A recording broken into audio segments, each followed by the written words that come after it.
ओम नमः शिवाय। जब संसार सो जाता है और सन्नाटा स्वयं बोलने लगता है, तब एक रात ऐसी आती है जो आत्मा को परमात्मा से जोड़ देती है। वह रात है महाशिवरात्रि। ये केवल एक पर्व नहीं बल्कि चेतना का उत्सव है। ये केवल व्रत नहीं बल्कि भीतर के अंधकार को मिटाने का साधना है। शिव का अर्थ है कल्याण, जो न जन्म से बंधे न मृत्यु से डरे, जो विनाश में भी सर्जन देखे, जो योगी है, बैरागी है, फिर भी करुणा के सागर है। वही है महादेव। महाशिवरात्रि वह रात है जो यह शिव तत्व सबसे अधिक जागृत माना जाता है। हिमालय के गोद में कैलाश पर्वत पर भगवान शिव समाधि में लीन थे। चारों ओर बर्फ की शांति, भीतर ब्रह्मांड का नाद।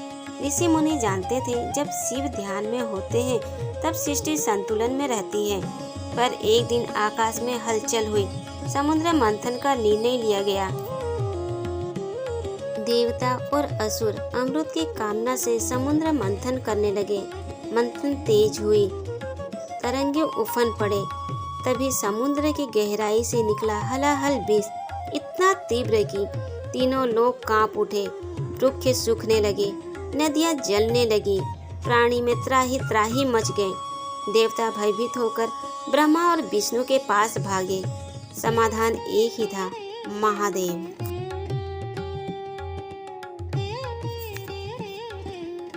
देवताओं की करुणा पुकार सुनकर शिव ने क्षण भर भी विलंब नहीं किया। उन्होंने ये विष अपने कंठ में धारण कर लिया। माता पार्वती ने प्रेम रस उसका कंठ थाम लिया ताकि विष शरीर पर ना उतरे। कंठ नीला पड़ गया और तभी से शिव कहलाए नीलकंठ। ये केवल एक घटना नहीं बल्कि जीवन संदेश है। जो स्वयं कष्ट सहकर दूसरों को बचाए वही सच्चा रक्षक है।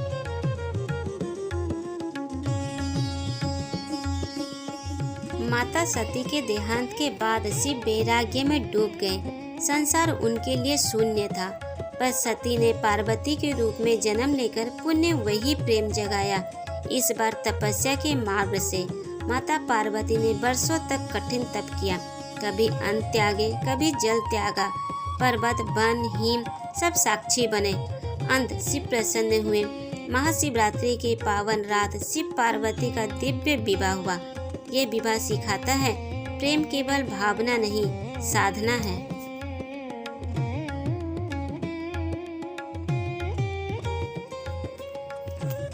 विवाह की अलौकिक झांकी। कैलाश पर अनोखी बारात सजी। भूत, प्रेत, गण, नाग सब शिव गण बने। नंदी आगे आगे, डमरू की नाद और बर बने स्वयं महाकाल। पार्वती ने बरमाला डाली, देवताओं ने पुष्प वर्षा की।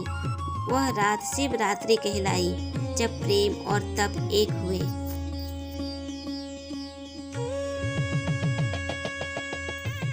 बेलपत्र शिव को प्रिय है क्योंकि इसके तीनों पत्तियां त्रिगुण सत्य, रज, तम का प्रतीक है।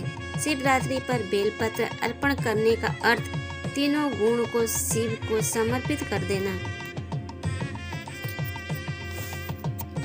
एक बार एक गरीब शिकारी जंगल में भटक रहा था। रात गहरी हो चली थी।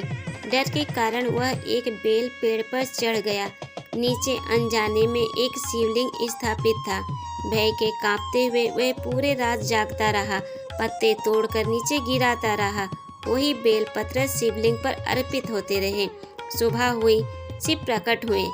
तूने अनजाने में मेरा व्रत, जागरण और पूजन कर लिया। शिव बोले। शिकारी की आंख से आंसू बह निकले। वह मोक्ष प्राप्त हुआ। सीख, भाव शुद्ध हो तो विधि अपने आप ही पूरी हो जाती है। महाशिवरात्रि ये व्रत शरीर को कष्ट देने के लिए नहीं, मन को शुद्ध करने के लिए है। उपवास, इंद्रिय पर संयम, जागरण, चेतना का जागना, जप, विचारों की शुद्धि। ओम नमः शिवाय। ये पंचाक्षरी मंत्र पंच तत्वों की संतुलित करता है। नियमित जाप से मन शांत, भय दूर, नकारात्मक कम और आत्मबल प्रबल होती है। जाता है कि माता पार्वती ने महाशिवरात्रि व्रत रखकर शिव को पति रूप में पाया। इसीलिए ये व्रत वैवाहिक सुख, शांति और सौभाग्य का प्रतीक माना जाता है। शिव गृहस्थ भी हैं, योगी भी हैं। शिव हमें सिखाते हैं कि संसार में रहते हुए भी वैराग्य संभव है। वो कैलाश पर तपस्वी हैं और कैलाश से उतरकर गृहस्थ भी। आज का मन भी विष से भरा है। ईर्ष्या, तुलना, क्रोध। महाशिवरात्रि कहते हैं इस विष को कंठ में रोको, हृदय में मत उतारो। जब रात गहरी हो और मन डगमगाए, जब उत्तर न मिले और राह धुंधली लगे, तब बस इतना कहो, ओम नमः शिवाय। महादेव सुनते हैं, वे देर करते हैं पर अंधेर नहीं। जो इस कथा को श्रद्धा से सुनता है या सुनाता है, उसके जीवन में शांति, साहस और संतुलन आता है। बोलिए हर हर महादेव।